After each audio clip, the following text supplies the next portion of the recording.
Trust in America, in institutions, in each other is essential to the functioning of U.S. democracy. Yet today, trust is declining. So what impact does this have on American society? In this episode, Jocelyn, Kylie, and Kim Parker help explain trust in police and views of police reforms. The relationship between the public and police across the country, while not a new issue, was brought into sharp focus over the course of 2020 and 2021. Throughout the summer and fall of 2020, protests around the U.S. put the issue front and center following the killings of several Black Americans by police, in particular the murder of George Floyd by police officer Derek Chauvin, who was convicted in the spring of 2021.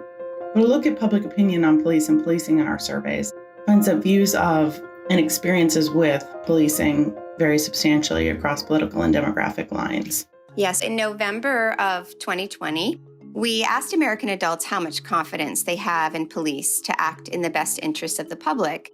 And what we found was that most said they have at least some confidence, with 26% saying they have a great deal of confidence. There are a few major fault lines that I would point to in looking at these views, and race and ethnicity is one of them.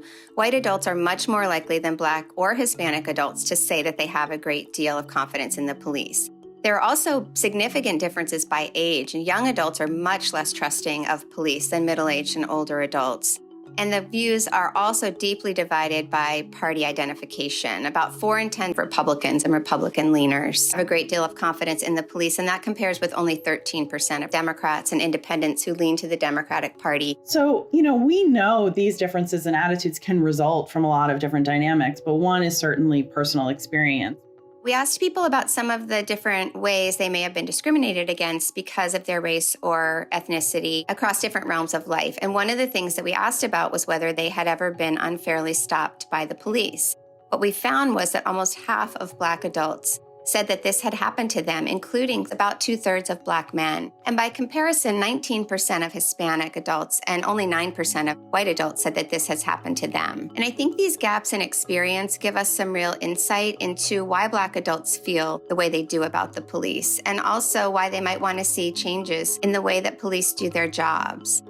So in our summer 2020 survey, we found a broad base of support for a number of proposals about policing. Public overwhelmingly backs requiring training in nonviolent alternatives to deadly force, a federal government database to track misconduct allegations. Those are supported by 9 in 10 Americans. Also, wide majorities of Americans support giving civilian oversight boards investigative and disciplinary powers, and requiring officers to live in the places they police, and making chokeholds or strangleholds a crime. These are all proposals that have come up.